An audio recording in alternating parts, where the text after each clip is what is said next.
Ini kan kelapa tua. Mana baca postingan saya di IG kan, kelapa tua itu ininya kita bisa bikin jadi susu, bukan susu, jadi coconut milk, santan.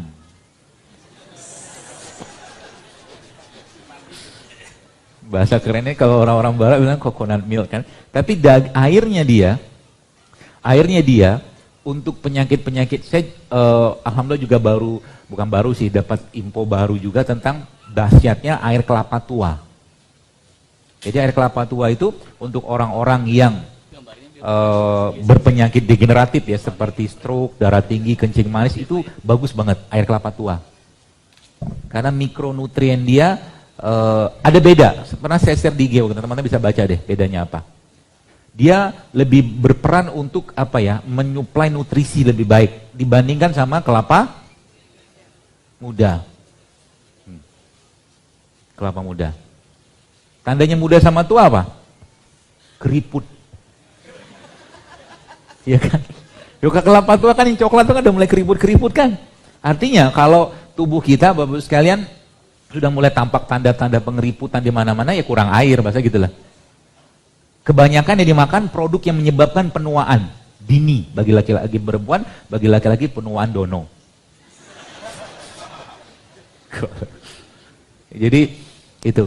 Maka salah satu cara terbaik untuk, jadi kalau beliau ini lebih baik untuk kita gunakan sebagai detoksifikasi, dia bersih-bersih, bagus banget. Kalau ini mineralnya lebih kuat. Ya, jadi kalau misalkan Anda nih teman-teman sekarang yang masih muda kayak gini kan, muka-muka muda tapi agak tampak tua gitu. Bermutu kalau sekarang. Umur 30 tahun tapi wajah kayak 50 gitu kan. Kurang senyum, kurang enzim, kurang buah. Makanya orang waktu sakit dikirimin apa? Atau dibawain apa waktu sakit? Buah. Pesan, makanya makan buah waktu sehat. Gitu kan? Anda pernah nggak kebayang bawa ke rumah sakit, ketemu orang sakit itu bawa bakso, mie ayam gitu kan? Nggak ada kan? Karena dia sudah bisa makan kan, itu kan? Ya, makanya waktu sakit, nah itu, waktu sehat kayak begini, jangan sia-siakan. Ya, apalagi manusia itu secara karakter kita, sebenarnya kita tidak cocok-cocok banget makan daging tiap hari. Daging hewan ya. Protein hewan kita nggak cocok, karena memang gigi kita kan cuma 4 taringnya. Ya, gigi kita kan cuma 4. Maka kalau giginya cuma 4, taring itu kan fungsinya untuk merobek, mengonyak ya. Terutama yang berasal dari protein-protein hewan, daging. Jadi nggak ada orang misalkan makan makan wortel gitu kan pakai gigi taring gitu kan, nggak ada. Gigi taring itu kan fungsinya untuk itu, seperti itu. Jadi artinya perbandingannya memang lebih banyak manusia itu kalau mau hidupnya jauh lebih baik, lebih sehat, maka yang dimakan olehnya itu lebih banyak makanan-makanan bersumber nabati. Kan gitu, dari giginya udah kelihatan. Ya, boleh kita makan daging boleh, tapi jangan sering-sering. Pun kalau sering harus ada pembakarannya. Ya, ataupun kalau pengen tetap makan protein, kita tetap butuh protein. Lebih baik Anda pilih protein yang nabati, lebih aman. Berarti dengan ini kita mengajarkan dia untuk menjadi vegetarian? Enggak, karena Rasulullah kan makan daging. Kita tetap makan daging kok, tenang aja. Tapi tidak sering. Jadi teman-teman yang maaf ya, kalau mungkin Anda ketemu dengan orang-orang yang kena kanker, sebenarnya kanker tuh ngobatinnya relatif gampang. Caranya gimana? Tanamkan akidah, tauhid, iman kepada orang yang kena penyakit tersebut, bahwa ini semua dari Allah, ini semua karena kezolimannya dia. Jadi dia akhirnya menyesal dengan itu dan dia kembali sama Allah. Itu yang pertama. Yang kedua, ajak dia untuk lebih meningkatkan amal ibadahnya. Ya. Sholat, zikir, puasa, sodako, segala macam. Ajak dia untuk itu. Kenapa? Karena bisa jadi dengan penyakitnya tadi, pastinya dengan Allah gugurkan. Artinya dia dapat nilai lebih. Dan yang ketiga, secara fisiknya sih ya. Secara fisiknya adalah ganti seluruh makanannya ya dengan makanan-makanan terutama sayur dan buah organik. Dalam 3 bulan, tubuhnya bisa recovery. Dan salah satu kandungan yang terbaik untuk memperbaiki gennya manusia, ya, salah satunya ada pada tadi air kelapa tadi. Maka air kelapa, teman-teman sekalian, kalau kita bicara kelapa tadi, kelapa yang muda mana? Itu kelapa. Nih, kelapa kayak begini, Anda ambil airnya, ya, lalu Anda blender, Blender sama kunyit misalkan. Dia berperan sebagai detox juga. Caranya gimana? Mau dicatat? Caranya gini. Ini air kelapa. Tapi air kelapa yang paling bagus adalah air kelapa yang muda banget, yang dagingnya masih halus. Ya.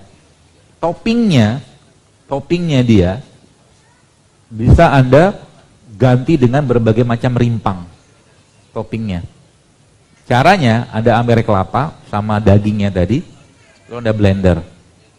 Lalu masukkan di sana, misalkan Anda pengen ngobatin yang bukan ngobatin, kita ingin membersihkan liver, lambung, segala macam. Caranya gimana? Nah, air kelapa ini kayak begini nih. Nah, ambil airnya, lalu Anda blender sama beliau ini. Boleh nggak ditambah yang lain? Boleh. Anda mau tambahkan jahe juga nggak apa-apa.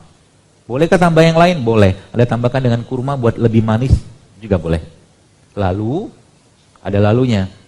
Setelah di blender, katakanlah jadi dalam satu gelas kayak begini, ya teman-teman, kita tunggu dia untuk mengendap dulu.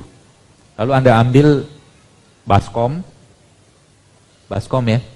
Baskom ini gelas yang tadi air kelapa tadi, katakanlah mungkin 300-400 ml ya. Anda letakkan di atas baskomnya. Kebayang? Kebayang nggak? Lemes gitu? Kebayang lah ya. Di sekitar baskom ini, Anda kasih es. Kebayang? Di sekitarnya, di dalam ya, bukan di luar. 6 jam lagi, 6 jam kemudian, kan dingin ini. Anda minum yang bagian tengahnya. Kebayang? Kan dia kan turun tuh sebagian, endapan, surnatannya. Yang Anda minum yang bagian tengahnya. Ya, yang Anda minum bagian tengah. Pola ini bisa kita pakai bahkan untuk mengobati orang-orang yang kanker sekalipun. Karena asam amino pada air kelapa tuh efeknya luar biasa. Apalagi kita tambahkan dengan tadi rimpang.